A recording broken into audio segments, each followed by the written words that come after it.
कहर लगातार जारी, मकानों के गिरने का सिलसिला नहीं थम रहा। रहमत नगर लक्ष्मीपुर पट्टी ढेला बस्ती में अब तक आधा दर्जन मकान नदी में समाई। कई घरों में दरार, प्रशासन की टीम कर रही हर संभव प्रयास। नमस्कार, मैं हूं आपके साथ अंजना और आप देख रहे हैं काशी भूमि। आइए शुरुआत करते हैं आज की बड़ी खबर से। मानसूनी बारिश आफत बनकर ऐसी बरसी कि ढेला नदी ने रौद्र रूप धारण कर काशीपुर की विभिन्न जगहों पर भारी कटाव कर डाला। इसकी जद में आकर लक्ष्मीपुर पट्टी, ढेला बस्ती, रहमत नगर व मधुबन नगर को भारी तबाही का सामना करना पड़ा। अब तक इन क्षेत्रों में एक कर 6 मकान ढेला नदी में समा चुके हैं, तो वहीं बहुत से मकान खतरे की जद में है। प्रशासन दिन रात एक कर इस प्रयास में जुटा है कि लोगों को राहत मिल सके। इसके लिए जहां पिचिंग कार्य लगातार जारी है, तो वहीं ढेला नदी का रुख मोड़ा जा रहा है। प्रशासन ने बेघर हुए लोगों के खाने का भी इंतजाम करने के साथ उनके रहने की व्यवस्था की है। खुद एसडीएम अभय प्रताप सिंह व तहसीलदार यूसुफ अली मौके पर रहकर मोर्चा संभाले हुए हैं।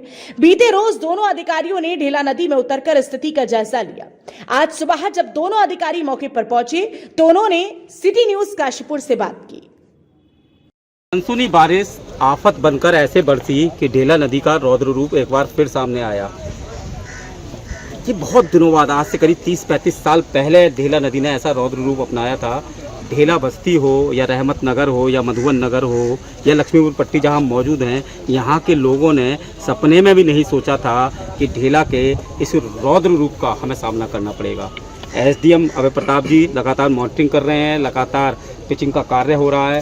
सर, अगर बात करें तो अब तक कितने मकान गिर चुके हैं? इसमें अभी जो स्थिति बनी है, लगभग 6 मकान गिर गए हैं और 6-7 मकान और हैं जिनमें दरारें हैं। एक मंदिर भी है जिसमें दरार आ गई है और लगातार हम लोग के द्वारा जो है पिचिंग का काम, सुरक्षात्मक कार्य जो हो सकते हैं वो किए जा रहे हैं। नदी को भी डाइवर्ट करने का प्रयास किया जा रहा है और जैसा आज स्थिति है, पानी कम हुआ है तो डाइवर्जन आज हम कर लेंगे और फ्यूचर में कोई नुकसान ना हो, इसके लिए एक डीपीआर भी जो है सिंचाई विभाग की तरफ से शासन में प्रेषित कर दी गई है। वो किस तरह की है सर?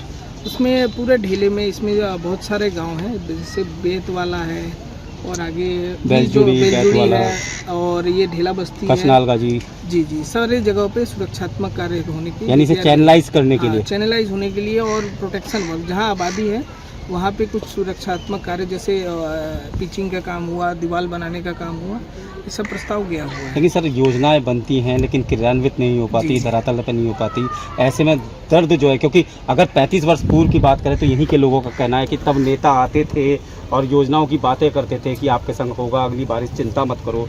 लेकिन सर, कहीं ना कहीं आज दर्द है। नहीं, इसमें मैं आपको बताना चाहूँगा कि जब से मानसून सीजन आया, मानसून सीजन के पहले भी हम लोगों ने यहाँ पे आए थे, निरीक्षण किया था और पहले क्या था, नदी का जो बहाव था वो दूसरी तरफ था। अभी मैं आपको बताना चाहूँगा, जहाँ नदी ने इस समय मकान गिरे हैं, ये कभी किसी को आशंका नहीं थी कि नदी इधर पहले आएगी।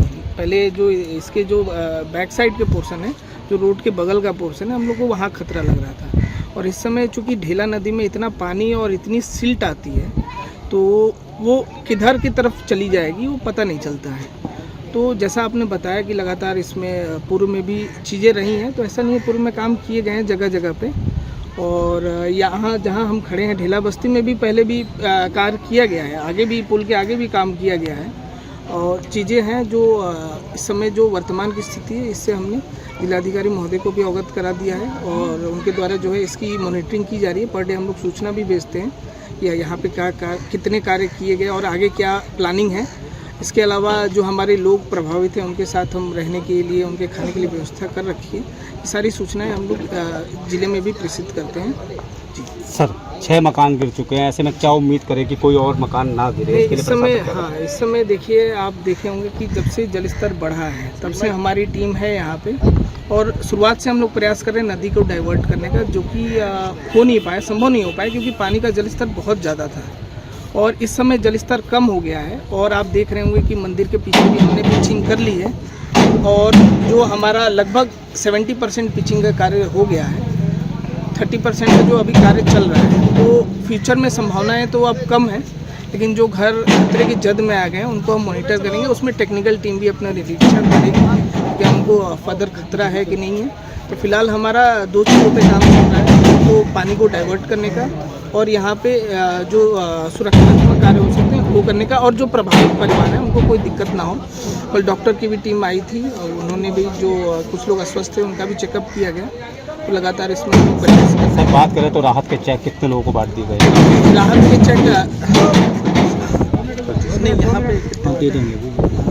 अभी हम लोगों ने जो है जो 5 मकान गिरे थे उनको अहेतुक सहायता जो होती है वो हमने प्रदान कर दी है। बाकी चीज़ें जो हैं वो पत्रावली में चल रही हैं, उसकी ज़मीन के कागज़ और खतौनी वो सब देखना है।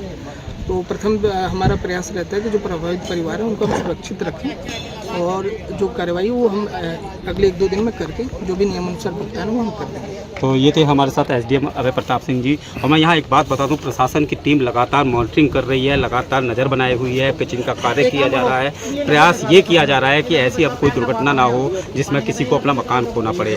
कल खुद तहसीलदार महोदय और एसडीएम साहब को ढेला नदी में उतरकर बाकायदा देखकर आए कि किस तरह से ढेला का ये रौद्र रूप आ रहा है। उम्मीद है कि अब प्रशासन किसी का भी मकान गिरने नहीं देगा। सिटी न्यूज़ काशीपुर से अपने सहयोगी रिंकू रासिम के साथ में विकास गुप्ता।